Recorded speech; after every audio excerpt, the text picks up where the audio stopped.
I remember the Michael Gayle's case when it happened. Back then there was no social media, so a lot of people were not aware of the case, and those who were did not care to mention it because there was no social media to get views, likes, or monetary funds. Social media has changed the way people communicate and raise awareness about important issues. However, social media also has its drawbacks, such as spreading misinformation, polarizing opinions, and creating echo chambers. Jenny Cameron worked as a domestic helper to support her 6 children. She lived in Olympic Gardens, a tough area in Kingston. Michael Gayle was the second of her children.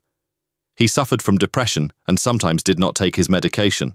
On August 21, 1999, he allegedly tried to break a curfew and was beaten by the security forces. He died 2 days later at the hospital. Jenny Cameron has been fighting for justice for her son ever since. She has been assisted by Jamaicans for Justice, a human rights group that brought the case to the Inter-American Commission on Human Rights. She has not received a public apology or adequate compensation from the government. She has also faced legal fees and public scrutiny. Jenny Cameron. She says she does not hate the police, but she wants her son's killers to be convicted. She says her Christian faith prevents her from being bitter. She works at a church where she is a member. Kent Pantry was the Director of Public Prosecutions, DPP, of Jamaica from 1998 to 2008.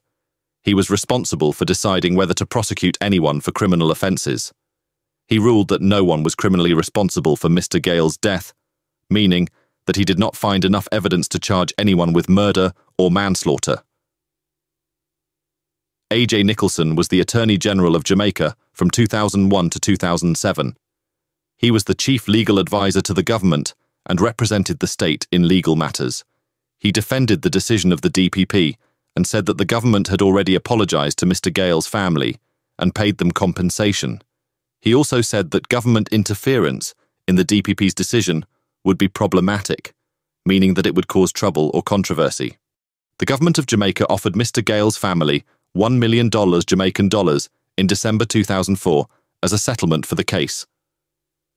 Ms. Cameron, Mr. Gayle's mother, said she had no choice but to accept the offer because she had spent a lot of money on legal fees for 5 years, trying to get justice for her son. Despite the recommendation of a coroner's jury to charge all the security forces who were present at the scene of the beating with manslaughter, no one was ever prosecuted for Mr. Gayle's death. The Director of Public Prosecutions ruled that there was no evidence to prove criminal responsibility. Ms. Cameron hails from Sanguinetti, a district in Clarendon near to the Manchester border. She moved to Olympic Gardens, a tough area in St. Andrew, with her first 3 children, including Michael. Michael was a normal youth who earned a living working at construction sites. He was not involved in any criminal activities or gangs. Michael suffered from bouts of depression, for which he received medication. He sometimes did not take his medication, which could affect his mood and behavior. His mother said he was a good child, and they only quarreled when he skipped his medication. Michael had not taken his medication on the evening of his confrontation with the security forces. He tried to pass through a police and army roadblock in Olympic Gardens and was severely beaten by them. His mother rushed to the scene and saw her son in a desperate state. He died 2 days later from his injuries.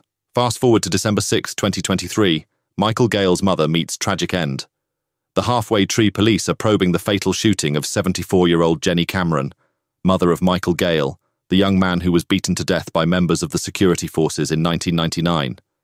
The elderly woman was walking home from work along a dirt track off Waltham Park Road Tuesday afternoon when she was shot by unknown assailants. Ms. Cameron was shot in the back and later pronounced dead at hospital.